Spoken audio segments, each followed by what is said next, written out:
ሰሉ አለ ነቢይ አላሁመ ሰሊ አላ ሙሐመድ። እስቲ በነቢዩ ዓለይሂ ሰላቱ ሰላም ሚዛን በሳቸው እይታ አራዳንን ወይስ ፋራንን? ይህንን ሐዲስ መመዘኛ እናድርገው። የአላህ መልክተኛ ዓብድላህ ብን ዑመር ረዲየላሁ አንሁማ ባስተላለፉት ሐዲስ ላይ አነ ረጁለን ቃለ ሊነቢይ ሰለም አዩል ሙእሚኒነ አፍደል።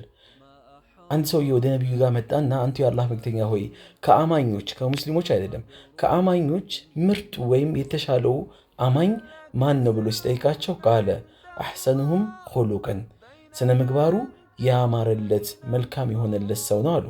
ከዛ ጠያቂውን ቀጠልና ቃለ ፈአዩል ሙእሚኒነ አክየስ ከአማኞች መካከል ጮል የሚባለው ብልጥ የሚባለውስ ማን ነው ብሎ ሲጠይቃቸው ቃለ አክሰሩሁም ሊልመውቲ ዚክረን ሞትን የሚያስታውስ ብዙ ጊዜ ሞትን የሚያስታውስ ሞትን ማስታወስ የሚያበዛ ሰው ብለው ተናገሩ።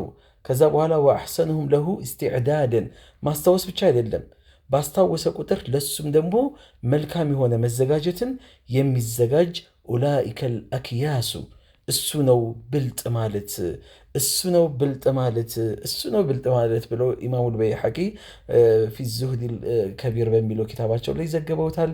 አላህ ይወፍቀን፣ ምርጦች ከምርጦች ጎራ አላህ ይመድበን። አሰላሙ አለይኩም ወራህመቱላሂ ወበረካቱ።